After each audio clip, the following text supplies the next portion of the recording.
Hi, welcome you all. So let's start with chapter 8 of book The Power of Your Subconscious Mind by Dr. Joseph Murphy. How to get the results you want. Not all prayers are answered. Everyone knows that. Skeptics sees this as evidence that prayer does not work. What they overlook is that for prayer to work, it must be used effectively with a clear understanding of its scientific basis. Only then can we know why a particular prayer was not effective and arrive at a practical method to make it more effective. But if you find your prayers are not answered as you would like, what then? You must understand the principal reasons for such a failure. These are lack of confidence and too much effort. Many people block answers to their prayers by failing to fully comprehend the working of their subconscious mind. When you know how your mind functions, you gain a measure of confidence. You must remember that whenever your subconscious mind accepts an idea, it immediately begins to execute it. It uses all its mighty resources to that end. It mobilizes all the mental and spiritual laws of your deeper mind. This law is true for good ideas, but it holds true for bad ideas as well. Consequently, if you use your subconscious mind negatively, it brings trouble, failure, and confusion. When you use it constructively, it brings guidance, freedom, and peace of mind. The right answer is inevitable. When your thoughts are positive, constructive, and loving, from this it is obvious that the only thing you have to do in order to overcome failure is to get your subconscious to accept your idea or request. Feel its reality now, and law of your mind will do the rest. Turn over your request with faith and confidence, and your subconscious will take over and answer for you. Anytime you try to force your subconscious mind to do something for you, you will fail. The results you want will become more distant instead of closer.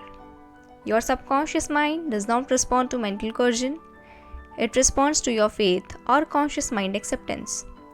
Your failure to get results may also be a consequence of mentally making some statements as, "Things are getting worse. I will never get an answer. I see no way out. It's hopeless. I don't know what to do. I'm all mixed up." When you use the statements, you get no response or cooperation from your subconscious mind.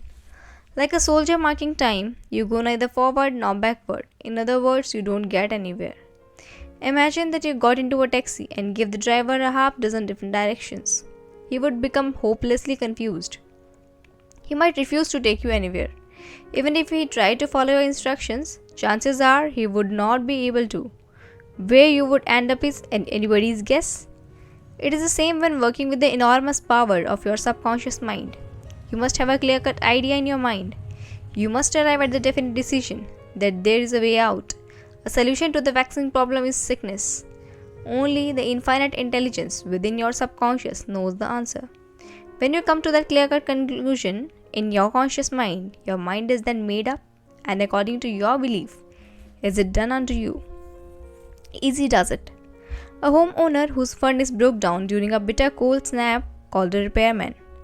The repairman came at once. Within half an hour, the furnace was working again. The repairman then gave the homeowner a bill for $30. "What?" the outraged homeowner exclaimed. "It took you no time at all. All you did was replace just a small part. How can you have the nerve to charge me $30 for a little gizmo that can't be worth more than $5? The repairman shrugged. "I charge you only $2 for the broken part," he said. "That's what I had to pay for." The homeowner waved the bill in his face. $2, he yelled. "This says $30. "That's right," the repairman said. "The other $28 is for knowing what was wrong and how to fix it." Your subconscious mind is the master mechanic, the all-wise one. It knows the way and means of feeling any organs of your body. Decree health and your subconsciousness will establish it, but relaxation is the key. Easy does it. Do not let yourself get bogged down in thinking about details and means. Know what the result will be. Get the feel of the happy solution to your problem, whether it is the health, finance, or personal relationships. Remember how you felt after you recovered from a serious illness. Bear in mind that your feeling is the touchstone of all subconscious demonstration. Your new idea must be felt subjectively in a finished state. felt not as something that may come to pass in the future, but as something that is actually coming to pass at this moment. Use imagination, not willpower. Enlisting the powers of your subconscious mind is not like pushing against an obstacle. Working harder does not lead to better results. Use no willpower.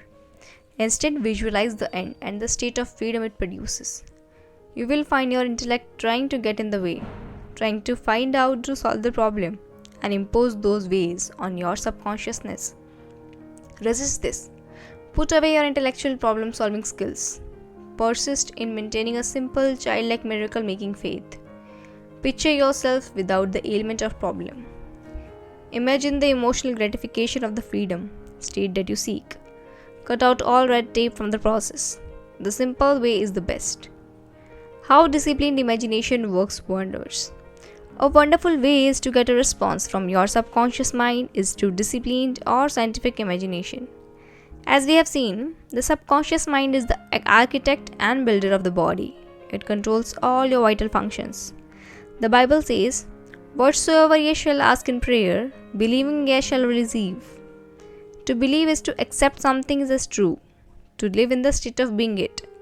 As you sustain this mood, you shall experience the joy of the unanswered prayer. The 3 steps to success in prayer. Successful prayer requires 3 basic steps. Acknowledge or admit the problem. Turn the problem over to subconscious mind, which alone knows the most effective solution or way out. Rest with the sense of deep conviction that it is done. Doubts and hesitations only weaken your prayer. Do not say to yourself, "I wish I could be healed," or "I hope this works." Your feeling about the work to be done sets a tone. Harmony is yours. Know that health is yours. You become effective by becoming a vehicle for the infinite healing power of the subconscious mind. Pass on the idea of health to your subconscious mind with complete conviction. Then relax. Give yourself over to its power. Say to the condition and circumstance, "This too shall pass." Through relaxation and conviction, you impregnate your subconscious mind. This enables the kinetic energy behind the idea to take over and bring it into concrete realization. Why you may get the opposite of what you pray for.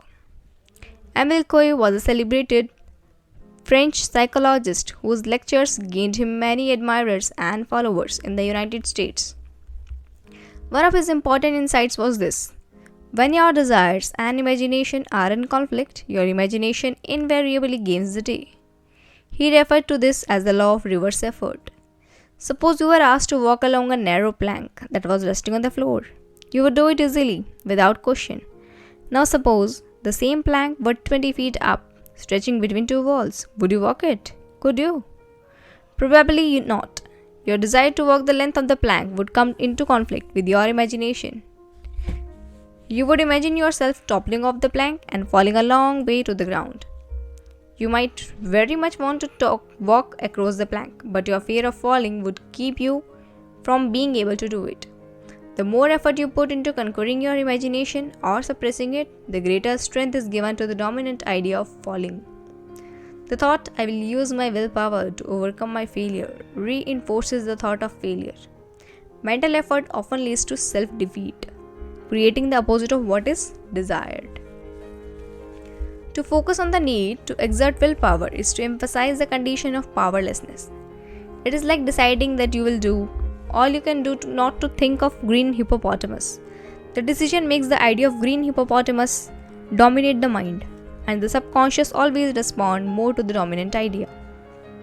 More subconscious will accept the stronger of 2 contradictory prepositions. Maybe you find yourself thinking, "I want a healing. Why can't I get it? I try so hard. Why don't I get results? I must force myself to pray harder. I must use all the willpower I have." You must realize where your error lies. You are trying too hard. Never try to compel the subconscious mind to accept your idea by exercising willpower. Such attempts are doomed to failure. All too often, you end up getting the opposite of what you prayed for. The effortless way is better. Have you ever had something like this happen to you?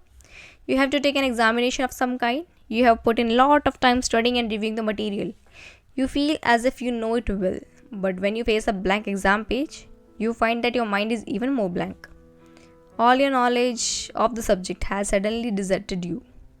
You can't recall a single relevant thought. You grit your teeth and summon all the power of your will, but the harder you try, the farther the knowledge seems to flee. Frustrated, you leave the examination room. The mental pressure eases. Suddenly, the answer you were hunting so desperately a few minutes ago flow tantalizingly back into your mind. You told yourself you knew the material, and sure enough, you did, but not when you needed to. The mistake you made was to try to force yourself to remember. By the law of reversed effort, this led not to success but to failure. What you got was the opposite of what you asked or prayed for. The conflict of desire and imagination must be resolved. To use mental force or willpower is to presuppose that there is opposition. But the act of imagining opposition creates opposition. If your attention is focused on the obstacles to obtaining what you desire, it is no longer concentrating on the means to obtain your desire. In the Bible it is said, "If two of you shall agree on earth as touching anything that they shall ask, it shall be done for them of my Father which is in heaven." Who are these two who are spoken of?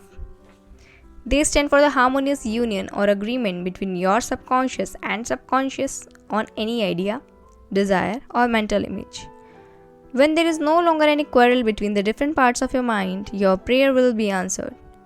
The two agreeing may also be represented as you and your desire, your thought and feeling, your idea, emotion, your desire and imagination. You avoid all conflict between your desires and imagination by entering into a drowsy, sleepy state that brings all effort to a minimum. The conscious mind is submerged to impregnate your subconscious is just prior to sleep. The reason for this is that the highest degree of outgrowing of the subconscious occurs just before going to sleep and just after we awaken. In this state, the negative thoughts and imagery that tend to neutralize your desire and so prevent acceptance by your subconscious mind no longer present themselves.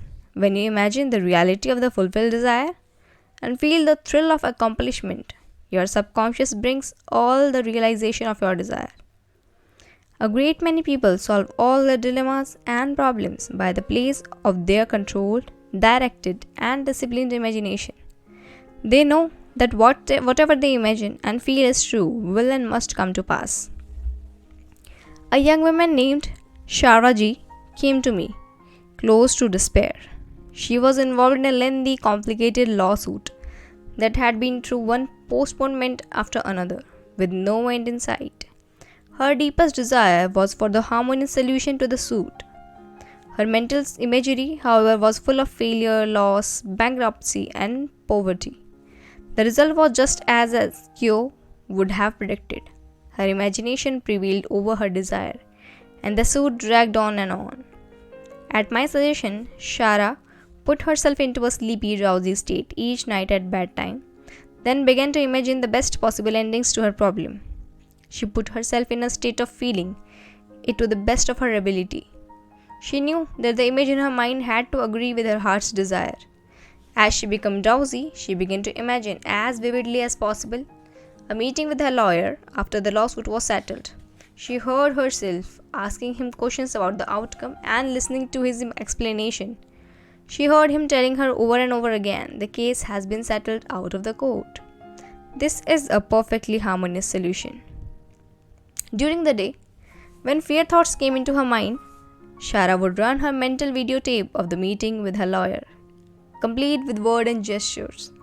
She imagined his smile, his mannerism, and sound of his voice, the specific words he used. She did it so often, so faithfully, that her fears were counteracted before she even knew they had tried to come into her mind. At the end of a few weeks, her attorney called her. He confirmed what she has been imagining and feeling is true. The lawsuit was settled, and she knew that the settlement was one she could accept as harmonious.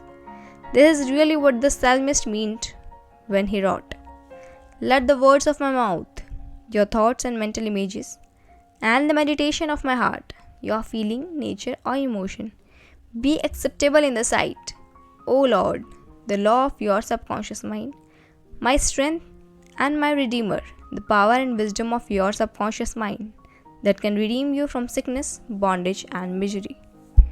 Ideas worth recalling. Mental coercion or too much effort shows anxiety and fear that block your answer. Easy does it.